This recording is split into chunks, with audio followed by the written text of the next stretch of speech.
Call to order the special Plan Commission meeting of April 13. Welcome to the COVID-19 meeting. I am here along with City Attorney Dan Drescher. And those who are viewing, there are a couple of people in the audience. Otherwise, you can see us all on the screen. And all the Plan Commissioners who are present this evening can be seen on your screen. We start with a call to order.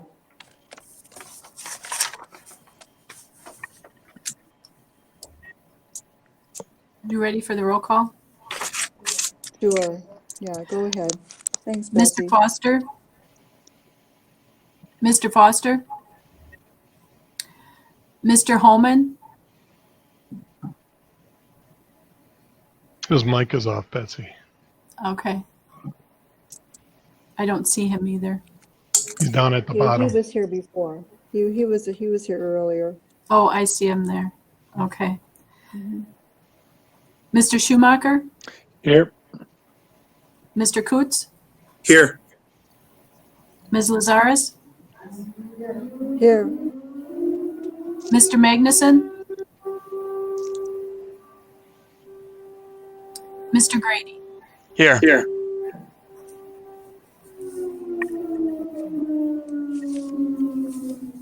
All right, thank you.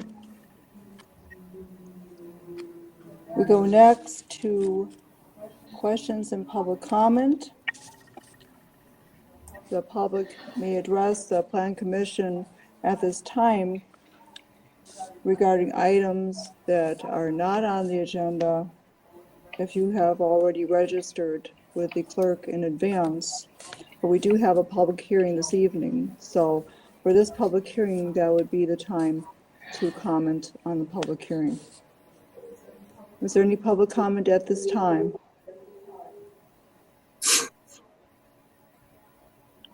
All right, hearing none, we close item 3, questions and public comment. Next up, item number 4, public hearing. Pam, can you give me a second? Mm-hmm.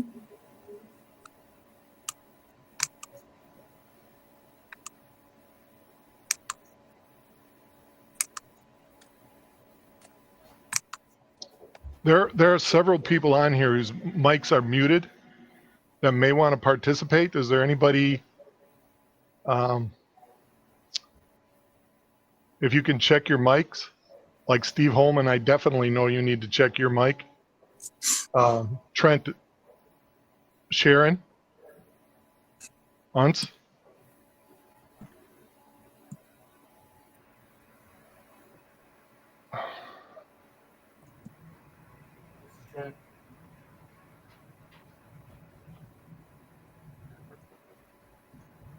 It's okay. I have no comments or questions. Okay. How about you, Trent? None at this time. Okay. You, Tim? I'm okay right now. Okay. She has the public hearing portion. This is where you want to make your comments. Tim Stanley submitted a document to me that I filed with the clerk. He was concerned about the renderings and some of the drawings that were near his property. I assured him that it would have to go before the Plan Commission before any of that could be done. Kind of a conceptualized drawing that we would try to make sure that he didn't end up with a 3-story condo 5 feet off the property line. I wanted to assure him that those types of things were not planned. This is a scale and scope drawing that came in that was consistent with the zoning, but not necessarily the intent. But because it has to go through further review, and historically, these TID documents change so much from what was actually proposed to what actually ended up being constructed. I didn't get too excited about that, but I wanted to make sure that Tim understood there was a lot more process that would be involved, and he would have a lot more opportunity for public input at that time. Steve, can I just say a word real quick? Yeah, I just wanted to say, I talked to Steve, I sent everybody out an email. I told Steve I was just shocked to see a 3-story building, 16,400 square feet proposed conceptually for next to our little 1,400 square foot cabin that we have there. Underground parking within feet of our property line. It just, I was just shocked to see something. And not only do I think it would look completely, out of place there, it's not something we want to see or we ever thought would ever be next to our property on Sandy Beach Road. So we're against anything of that size. We're not against development, but we're definitely against, a huge building like that, 3 stories tall, looking down on our backyard and our pool and our bedroom, right next to our property there on Sandy Beach Road.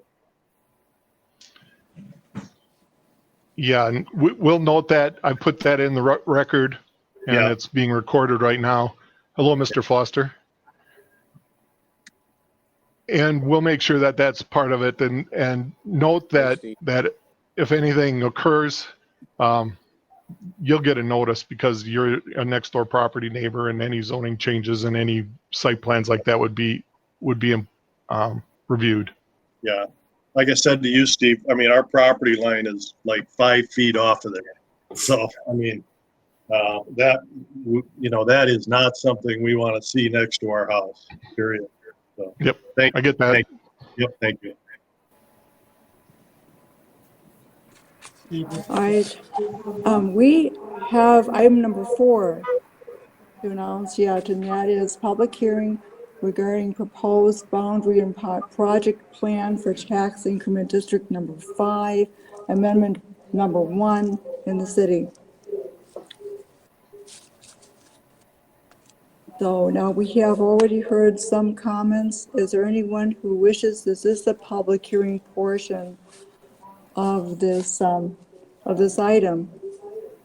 For those who are in the physical audience, do either of you wish to speak to this matter? And then in that case, if you would come to the podium and sign your name and address, and then also speak your name and address for the minutes. Is anyone wishing to make a comment from the physical audience at this time?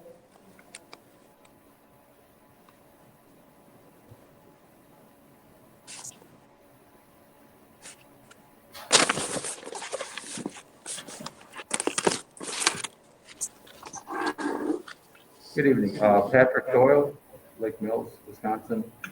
I guess the question is, and going along with what Tim was talking, whether it be these drawings for this project, or this kid, or the 8, when we were looking at drawings for the redevelopment of what was Century, where are these buildings that we're being told now may not be that way, but they are so far away from what many in the community feel would be appropriate or fit within the design of the current community. Where are those coming from? Why are they so far over the line from what majority, presumably a majority of the community, would feel are appropriate? And that is a concern. To say they may not end up that way, or a property owner would have right to voice opinion, is one thing, but I guess the concern is that things are being put out in these drawings that many of us feel would change the nature and the culture and the historical element of this community.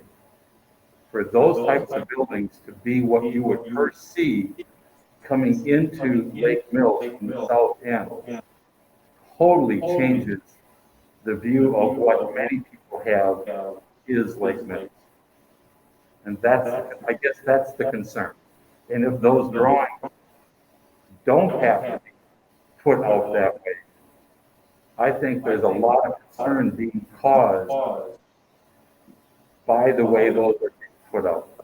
If that is over the edge of what may be, then maybe who's ever drawing those needs to pull that back.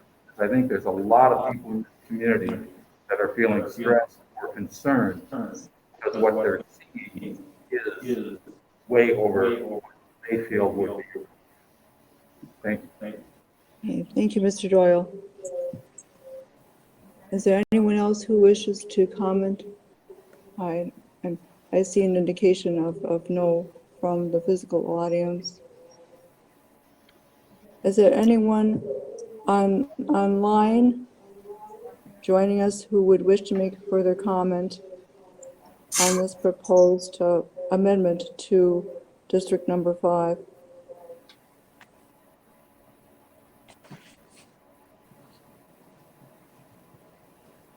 Is there anyone who wishes to comment on this during the public hearing portion of this meeting? Are there any further comments concerning proposed Amendment 1 to Tax Increment Financing District Number 5 in the city? All right, hearing none, I'm closing the public hearing. And we go to item number 5, discussion recommendation. And I would call on planner Dustin Wolf and Mr. Wilkie, if you would, you heard the comments from Mr. Doyle, if you would comment on the conceptual drawings and the concern about the character entering Lake Mills from the south. Well, when we look at this, we look at several items. First of all, the comprehensive plan looks at it and says we want to save as much farmland as possible. Well, if you're saving farmland, you're going up as a development process. The condos and those types of buildings tend to look at that type of process in their area, and most of them want to get as close to the lake as they possibly can. So that was some of the conceptual drawing that it fell out that way. From an economic development standpoint, it becomes what are you generating per lineal foot for economic development for tax basis. So when you're looking at it and you're trying to figure out how much money you have to have per lineal foot, you generally are figuring that you need a minimum of several $1,000, $240,000, $340,000 per 100 feet to be able to support all the infrastructure that goes there. So that's some of the concepts. We use small town. It looks at what's historical and what isn't, and how you can change and what concepts are important to maintaining in a small town and what concepts change. Actually, high type buildings are more historical than the flat layout, but not necessarily in Lake Mills, I agree. But those are some of the kinds of issues that we looked at through the comprehensive plan. And so we threw some of those concepts in there. The real issue that I looked at was the zoning. I think condos will work. I don't know particularly, I mentioned before, I don't know what developers are going to propose or what they think is going to work. If you look at TIDs 2, 3, and 4, the concept plans and the actual build outs don't actually look anything like what the originals were. And so we're just trying to get an idea of, hey, this is something that would fall within the comprehensive plan, the small town goals, and some of the other things that the councils looked at in the past. We are also, trying to, if you look at the comprehensive plan, the diversification of the housing market is a big item. And so how we achieve those numbers is needed to be evaluated and planned for. And so they put some of that in there. Doesn't mean that's the way it's going to end up. It just means that's what a planner's thinking like. What the actual developer thinks like is generally a lot different. All right, thank you, Mr. Wilkie. Can I ask a question about that? Yes, Steve, we're, Mr. Foster, we can see you. yeah, thanks. Steve, there is a requirement to have some sort of drawing like that in there, so we have to have something in that plan no matter what, correct? We have to identify it. We don't have to have it in the plan per se as the way it's laid out, but we historically have provided drawings to give a concept of the ideas that would work within the scope of the TID.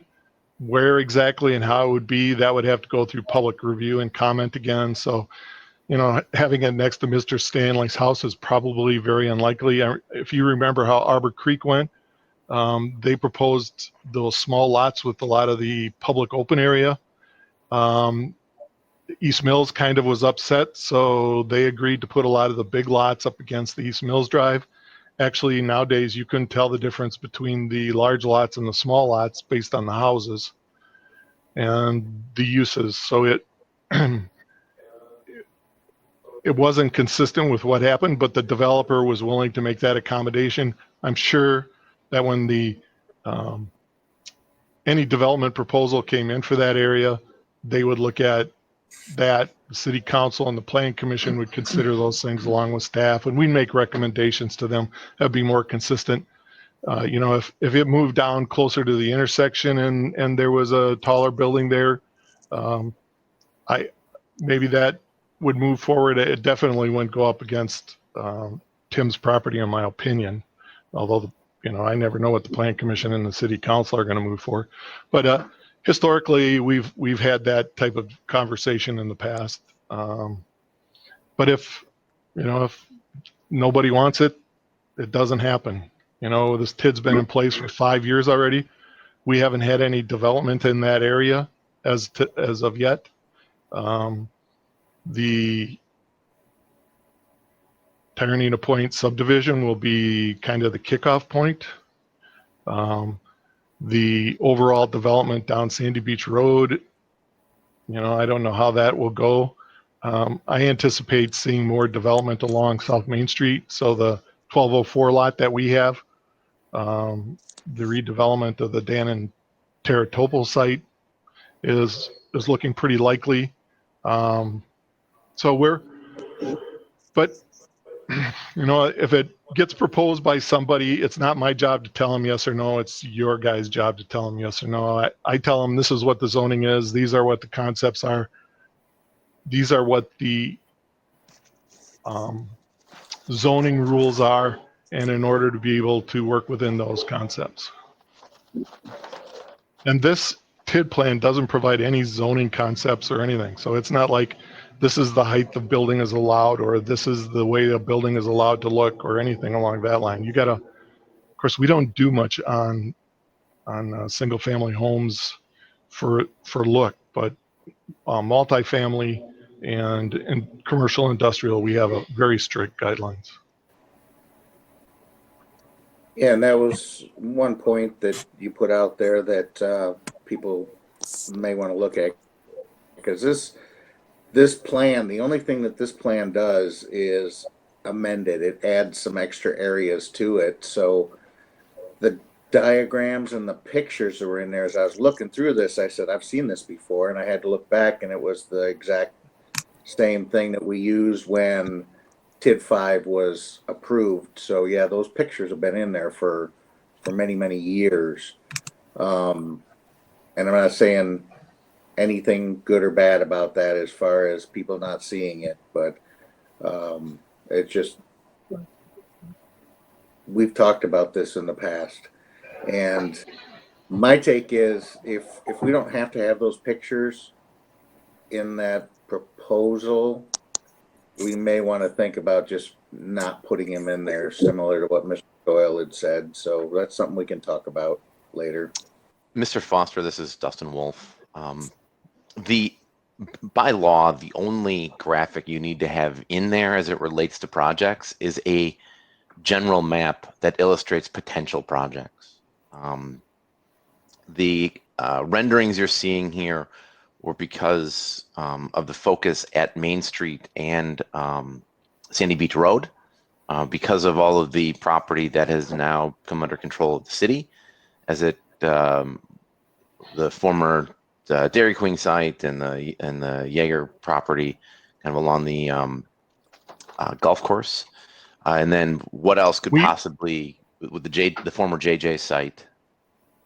Yeah, we don't have the Dairy Queen, but JJ's and the house to it. behind it and 1204. Yeah, we have some sites there.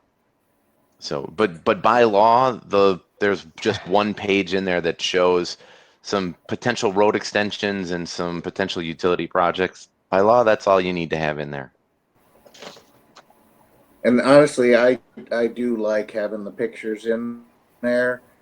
And what I worry about is if we do remove them, then we'll get the comments that we're planning in a bubble again and nobody knows what we're doing and that we don't get enough information out there. So it's just something that we'll have to look at. I like having the pictures in there just to understand what people are thinking. Yeah, so I'll leave it at that. It's important to clarify that while something may be illustrated in this project plan, any development is still reviewed by the Plan Commission, ultimately approved by the council. Any utility project, infrastructure project is reviewed by the Public Works Board and approved by the council. This doesn't, approval of this document is not a carte blanche statement saying this is what's going to happen.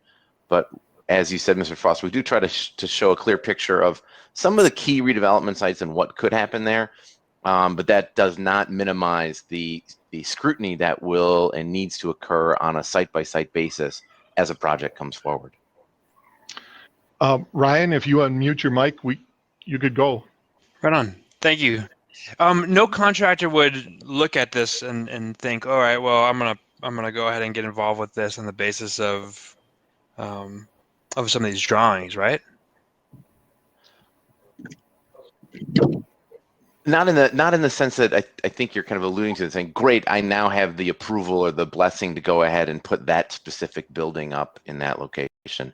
The normal process when working through Steve's office, city manager's office, is they sit down with staff and we start talking through very specific issues related to a site in question. As Mr. Foster alluded to and as Steve had indicated, we do try to show in some of the key redevelopment sites some things that will work. And until you flesh some of these things out, you don't necessarily see what may not work, right? Here, we're hearing from the public on a specific site that, boy, that's not desired. Okay, we'll have to sharpen our pencil a little bit when we get over there, or the developer will if something comes in that these are the concerns that are bubbling up.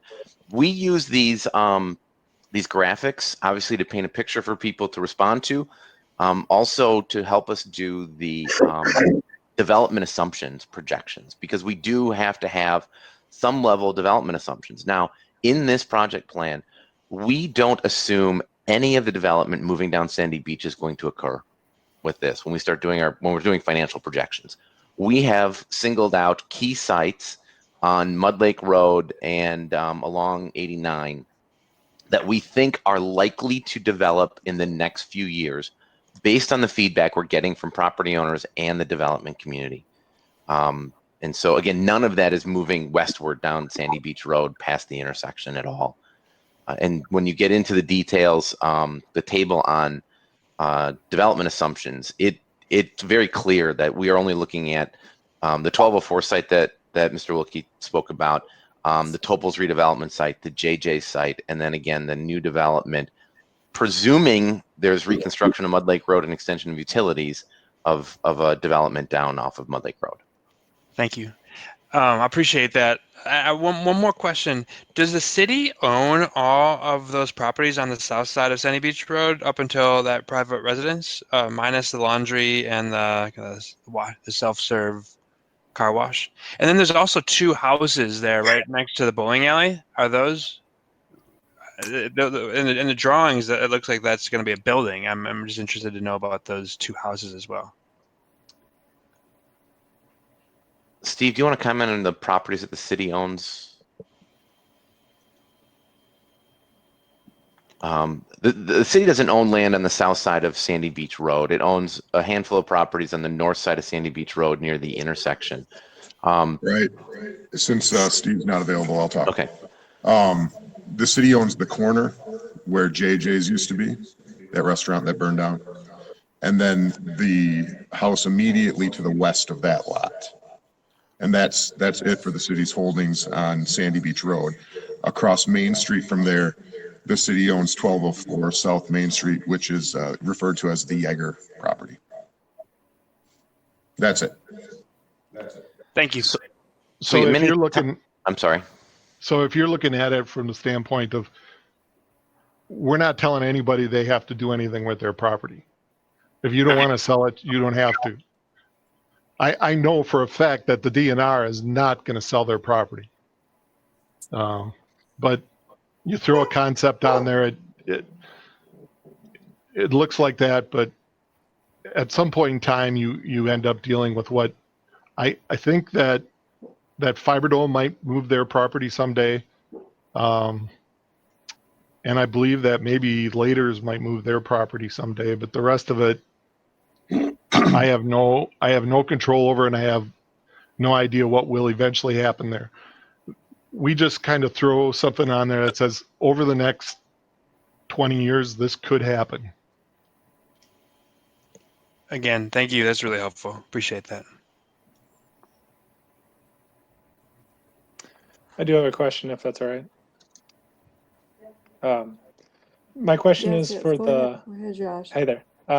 So for the inclusion, it looks like for this TID 5 amendment, we're including the property to the east of Mud Lake Road, or the two properties or two sections of property to the east of Mud Lake Road. Could you explain the rationale for including the western area, north of Sandy Beach Road there, if there is no anticipated development?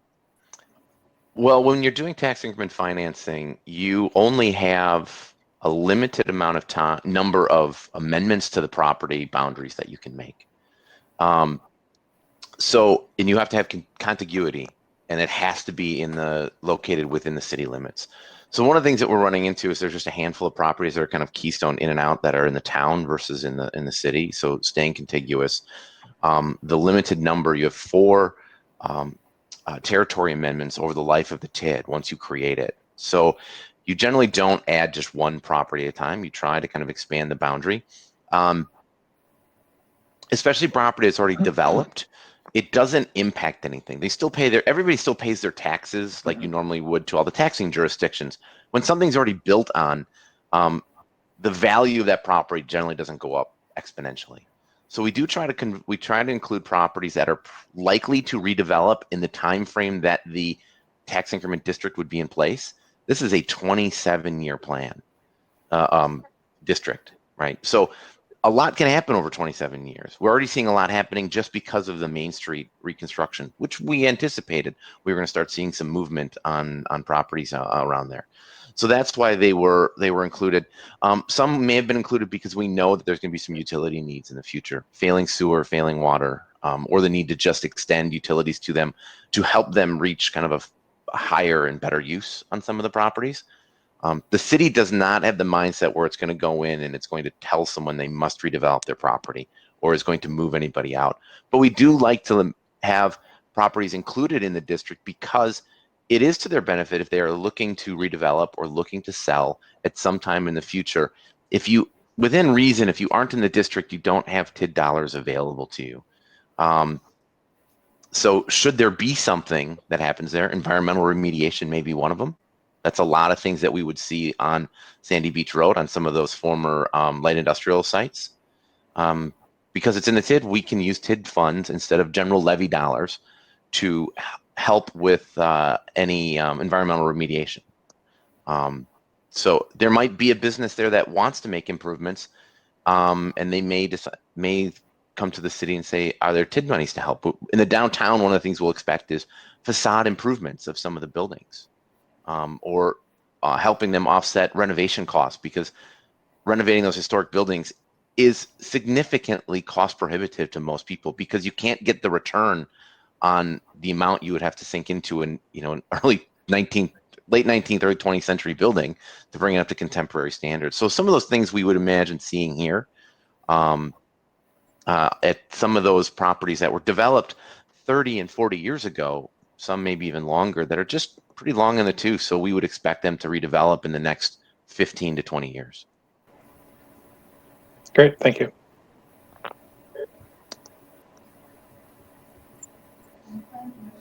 The Plan Commissioners, are there further comments or questions concerning this proposed amendment to Tax Increment Financing District number 5?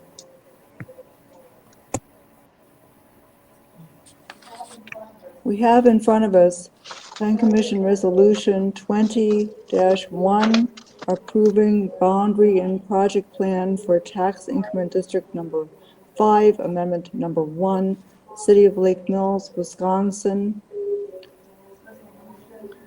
This resolution sets forth that the city has determined to use tax increment financing to promote development and redevelopment. Pursuant to State Statute 66-1105, the city proposes tax increment number 5, Amendment 1, as a redevelopment district.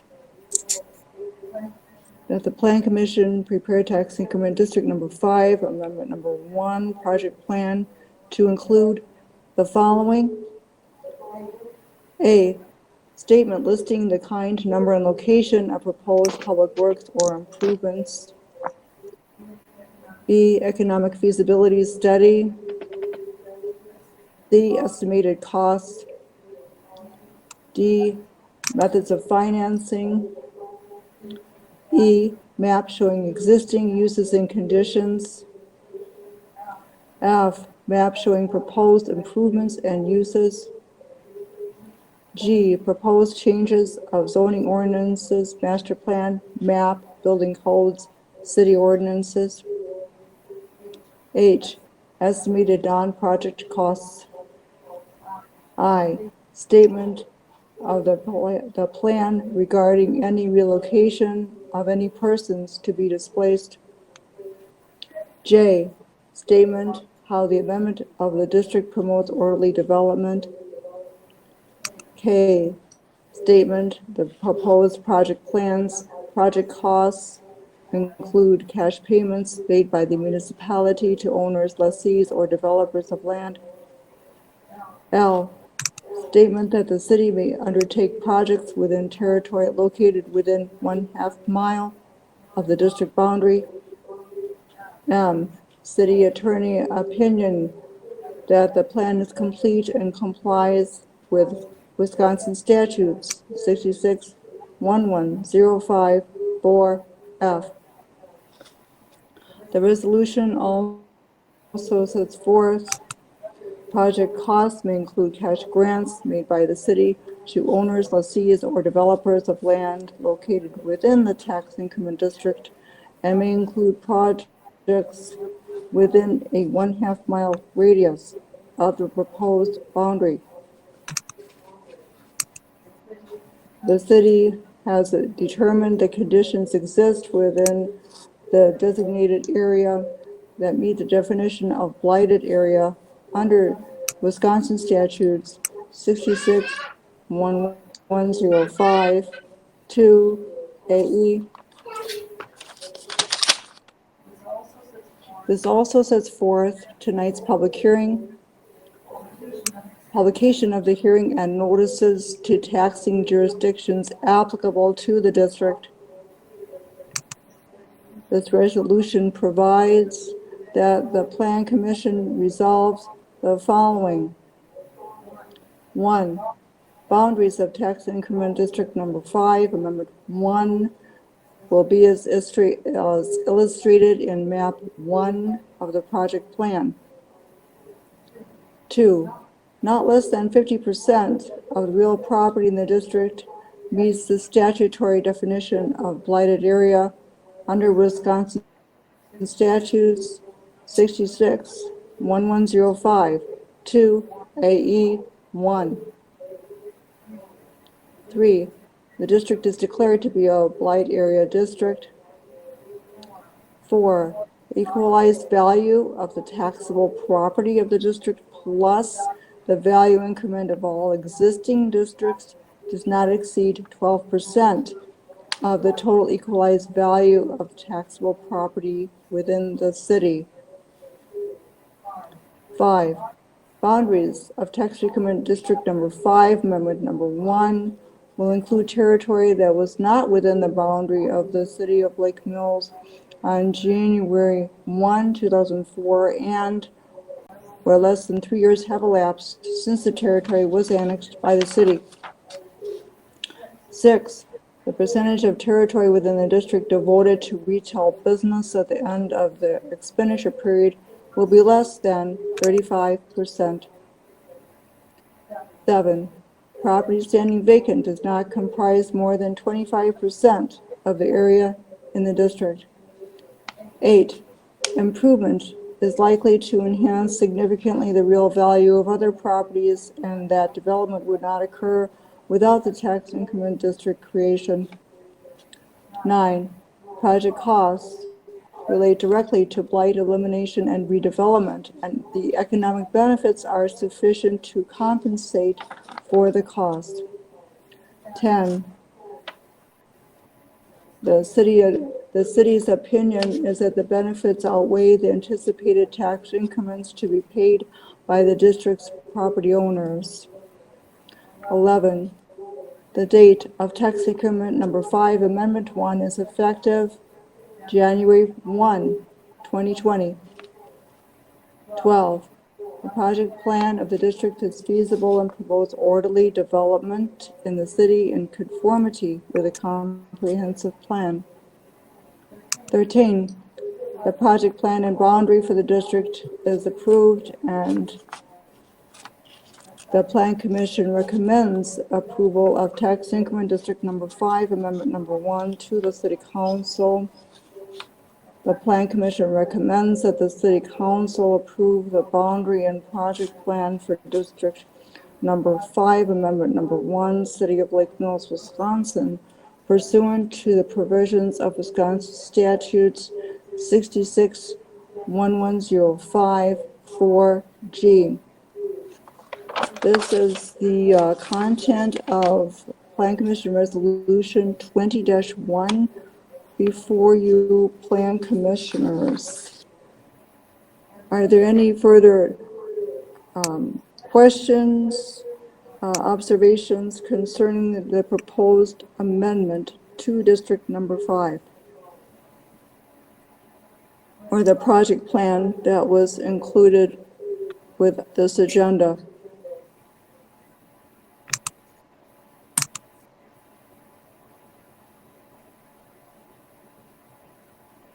Is there anyone wishing to make a motion concerning Plan Commission Resolution 20-1?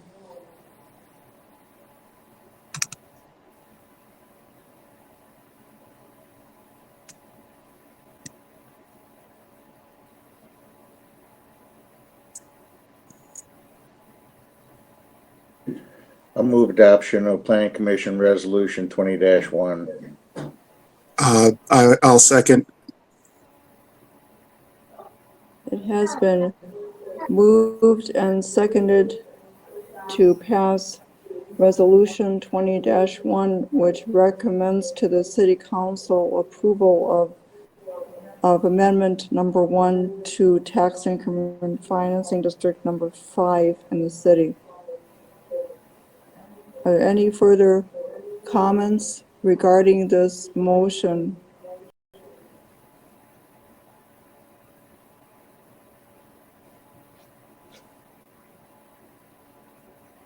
Hearing no comments, then if you would, Elizabeth, we'll commence with a roll call vote.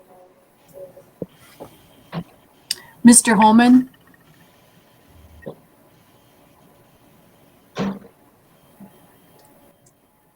Mr. Schumacher? Aye. Mr. Coots?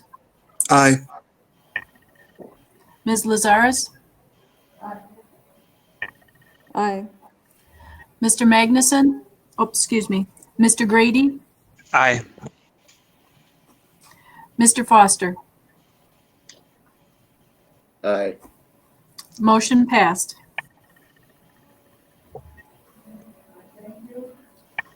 All right, thank you. The next item is adjournment. Are there any participants that object to adjournment at this time? Pam, before we adjourn, is the tax incremental district number 8 going to come back before the planning commission?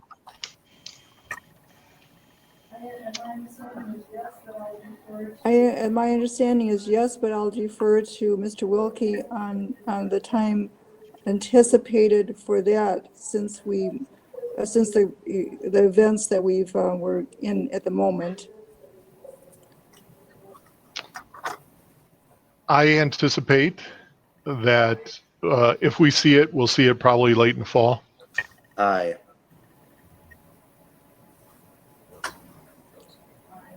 All right, I thank you, Mr. Aye. Wilkie.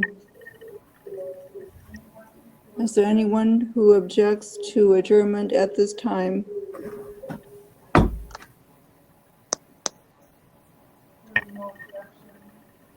Hearing no objection, I declare the meeting adjourned